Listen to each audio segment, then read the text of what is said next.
I believe you kind of immersed yourself in movies at quite an early age. I was fairly convinced at the age of 8 that that's what I wanted to do with my life. And yeah, you know, and my parents were, that's really cute. And I kind of, when I got into high school, I worked after school directing plays and doing lighting for plays. And then at night, that was from like 3 to 6, and then from 6 till midnight, 1 in the morning, I was a projectionist. And even at that age, when you were watching those movies again and again, were you thinking, this is what I want to do, I can do this, I can... I was, that's maybe one layer of the onion removed. I was kind of, why are they doing it this way? Why does that, you know, because I'd made movies from the time I was 8. I'd made Super 8 movies, and you know, the dominoes were starting to kind of fall for me about coverage and over-the-shoulder shots and how you knit, you know, a scene together. I saw All That Jazz 200 times. I saw 1941 200 times. So it was, you know, it was whatever was there that was interesting. I just would watch it. I got a job working for a local filmmaker who was one of the original sort of triumvirate of omnizoetrope. So it was Francis Coppola, George Lucas, and John Cordy. And I started there as a PA and cleaned out garbage cans and moved Xerox machines. And when I left a year and a half later, I was the head of the visual effects department. I got a job working at ILM. I was one of those kids who was really committed to the idea of I guess, being on sets and watching how shit went down. I watched a lot of directors. I watched talented people that I liked and admired get kind of, you know, spun and worked. And I vowed never to let that happen. I was like, I want to know what every motherfucker in the room does, so that when somebody says to me, we can't do that, it's like, oh yeah, well, Fisher Levin will do that, if the drop-down plate, if you just do, you know. I never wanted to be the guy who was victimized by other people's laziness. You kind of technically and almost emotionally, if you like, you at that point, you're kind of starting to think, was there a point where you remember where you thought, yeah, right, now I can direct a movie? I worked on the weekends, and I did, with some friends of mine, we sold an idea to the American Cancer Society that had a fetus smoking a cigarette in utero, which we thought was hilarious.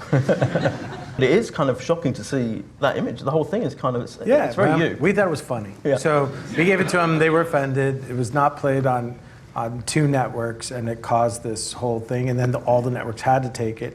I got a job right after that directing a music video, and then I kind of lit out for LA, and I schlepped my reel around, which had nothing on it, and I went to the biggest music video companies of that time, and the biggest one was Limelight. I had an agent, and I had them pass my reel along to Simon Fields, who wrote a note back to the agent saying, this guy has no talent.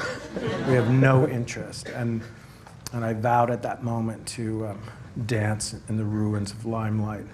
And I signed with a commercial director on Melrose Place named Nesbitt Lee Lacey. He was famous for the Coca-Cola commercial with Mean Joe Green. I was signed by the music video division, and we were sort of relegated into the back with the janitorial staff. We were there, we were ignored, we were humiliated, and the 4 directors, 3 other directors and I decided to start our own company, and that was Propaganda. And we went from billing together about $2.5 million a year, and 3 years later we were billing $65–75 million a year, and we had the biggest music video commercial company in Hollywood. And when it came to the first feature, Alien 3, did you think, yeah, this is the ideal project for me? Yeah, I really did. I mean, I didn't like the script, but I love Alien.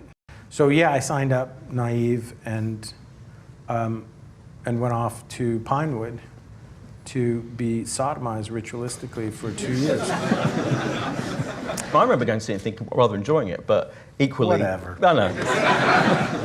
What was the problem?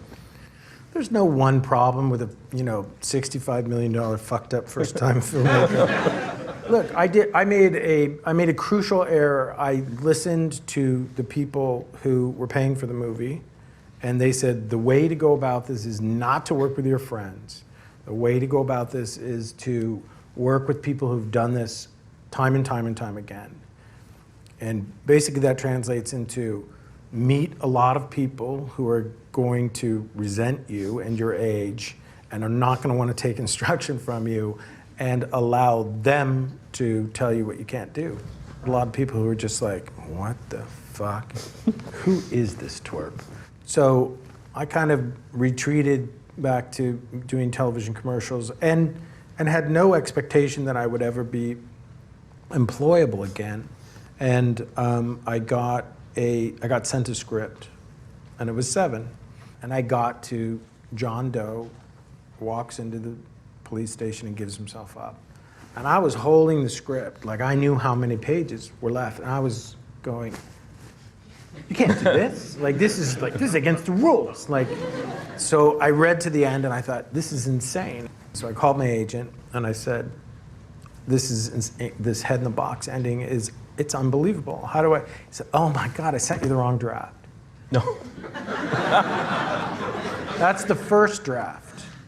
I said, what? He said, yeah, there's 11 drafts. Do you want me to say it? And I said, no, this is the one. He goes, well, I don't think they're gonna make that one. So I said, okay. And I went out and started meeting cast, and I met this long, blonde-haired actor who had just gotten off this movie, Legends of the Fall.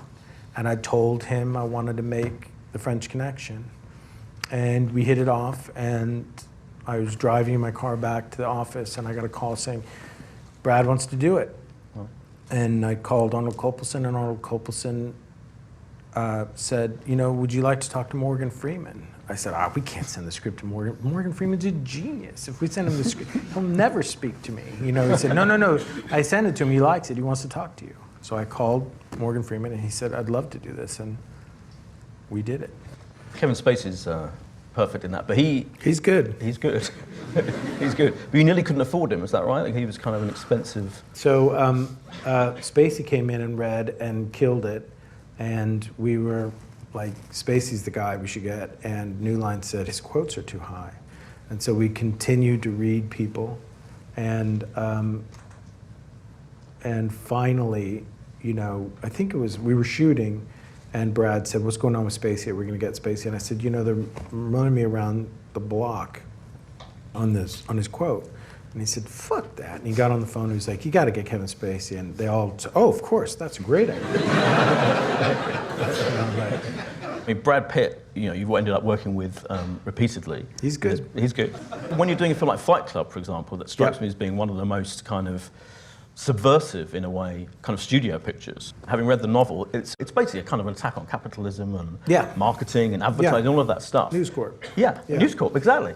I've said this a lot in the last couple of weeks. It doesn't make it any less true. I don't make movies in spite of the people who pay for them. I don't fund my own films, and the people who do fund them, they're not tricked. They're not drugged and kept in the cellar until we're done shooting. We report to them on a daily basis, and you show them the dailies. I storyboarded the whole movie. I could take them through the entire thing and say, here's where we're going to feel a little weird, and this is going to be a little sickening, and this is a tiny bit misogynist. And we'd walked them through it, and they were, okay, we're ready to take some risks. When we cut the movie together and we showed them the final thing, is the first time I think that everybody realized that they were going to get fired. It was kind of up until the marketing department shit all over the movie and said, men don't want to see Brad Pitt with his shirt off, and women don't want to see him bloody. So you're kind of fucked. And I was like, who are these people? So they devised a campaign for the film to sell it to people watching the World Wrestling Federation.